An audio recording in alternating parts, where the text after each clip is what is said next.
Thank you, Madam President. There is a group of elected officials in our country today who are engaged in an anti-capitalist crusade, but they're not socialists. They are mostly congressional Republicans. This CRA is gross government overreach on U.S. capital markets.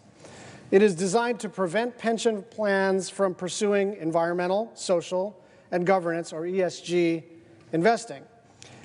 But make no mistake, it's only the latest step in a campaign to prevent American financial institutions from making money from the clean energy revolution, and it should offend anyone who supports free markets.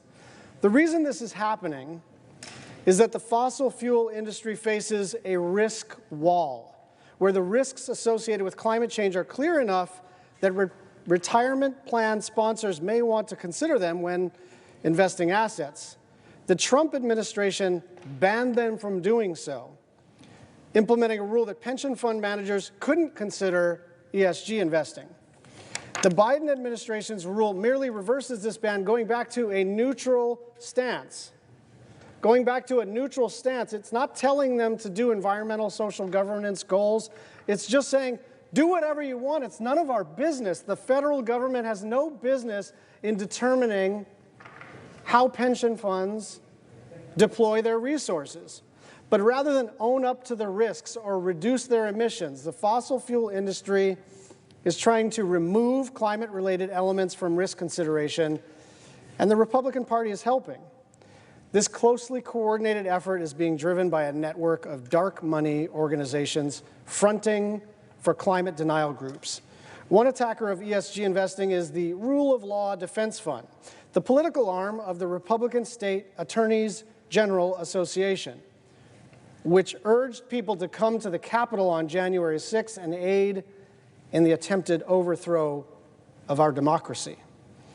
This dark money helps to win elections, and the fossil fuel industry is becoming more aggressive because of the increase in green investing. Right now, more than $8 trillion in U.S. assets is under management employing sustainable investing strategies. ESG investing is expected to represent more than 20% of all global assets in the next 5 years, and this growth is occurring for one simple reason. It's profitable. It's profitable. Some asset managers are pursuing sustainable investing at the behest of their clients. Others have determined sustainable investing fits a long-term strategy to grow retirement savings. Any plan sponsor considering sustainable investing is simply meeting the moment. But here's the real point. It's their call, it's not our call. That's just capitalism in action, and the climate deniers are getting their butts kicked in the free market, and they're mad about it. And so they want to make a law to stop the bleeding. Imagine an elected official telling an investment firm they can't offer large cap or small cap or emerging market funds or funds even that are exclusively for fossil energy. That would be preposterous. Why? Because people get to decide how to deploy their resources, and pension funds get to decide how to deploy their resources. But Republicans have decided that for this issue and only this issue, that we should be telling pension funds managers how they can and they can't invest. And the real reason for this is the Inflation Reduction Act has made it so profitable to invest in clean energy that they're losing. And they want an intervention from the Congress, so they've decided to categorize ESG investing as something nefarious, as something tricky, as something woke. Come on. They're just losing. People don't want to invest in fossil fuel anymore, and so they're asking the Congress to intervene on their behalf.